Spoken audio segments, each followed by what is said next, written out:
దాకా వెళ్ళిందండి. నాయన మన గుడికి వెళ్తాం రండి. బాబు గుడికి వెళ్ళి అక్కడి నుంచి కాలేజ్కి వెళ్తానని చెప్పింది. మీరెందుకు అనవసరంగా గుడికి వెళ్ళడం? ఇంటికి సాయంత్రం రాగానే పంపిస్తారుగా. సరే నేను ఇంటికి వెళ్తా, పూజ ఇంటికి రాగానే పంపు బావా. పంపిస్తాను అంతే. గుడికి వెళ్ళింది. గుడికే మీరు వెళ్ళండి, పంపిస్తాను. నన్ను పూజని అస్సలు కలవనిండి నరసింహ గారు. ఎవరి ప్రాబ్లమ్స్ వాళ్ళకు ఉంటాయి కదా బాబు. నీకేమైనా ప్రాబ్లమా? నో, నాకేం ప్రాబ్లం లేదు. Let's go. ఎక్కడికి? కళాశాలలో. మా ఇంటికి తప్ప ఎక్కడికి వెళ్ళినా పర్వాలేదు.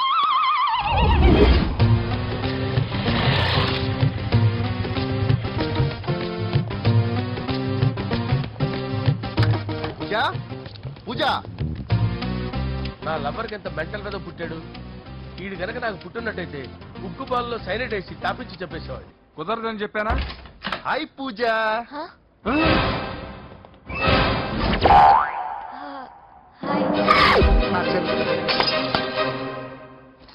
హాయ్. హాయ్. ఇతనెవరు? ఇతను నేను పాప గారి డ్రైవర్ నండి. ఇతను పెద్ద రింగ్ మాస్టర్. ఇతను నీకు కూడా తెలుసా? తెలుసు. ఎలా?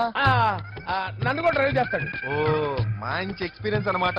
Good good. ఎక్స్పీరియన్సే కాదు, పెద్ద ఎక్స్పర్ట్ కూడా. ఏంటి పూజ ఎక్కడ ఉన్నావు? Any problem? ఎగ్జామినేషన్ సెంటర్ మార్చమని అడుగుతుంటే కుదరదంటున్నారు. అవును బాబు, రూల్స్ ఒప్పుకోవు. ఓ రూల్స్ ఒప్పుకోవా? నిన్ను ప్రిన్సిపల్ నుంచి వాచ్మెన్ గా మార్చేస్తే రూల్స్ ఒప్పుకుంటాయా? వద్దు, నేనే మార్చేస్తాను బాబు. పూజ చూసావు నా పవర్? చాలా థాంక్స్. మన మధ్య థ్యాంక్ యూ పూజ. నిన్ను చూడాలనిపించింది వచ్చేసాను. పద ఇంటి దగ్గర డ్రాప్ చేస్తాను. వద్దు, అన్నయ్య చూస్తే మిమ్మల్ని డ్రైవర్ గా వాడుకున్నానని ఫీల్ అవుతాడు. కరెక్ట్. మా బావకి ప్రెస్టీజ్ ఫీలింగ్ ఎక్కువ. డ్రైవర్ మేడం ఇంటి దగ్గర జాగ్రత్తగా డ్రాప్ చేయి. మీరు నా డ్రైవింగ్ గురించి కాస్త చెప్పండి సార్. చాలా సేఫ్టీ డ్రైవర్. మనం వెళ్దాం పదండి. బై పూజ. బాయ్. సేఫ్టీగా డ్రైవ్ చేయ బాబు. పోవాయ్. సేఫ్టీ.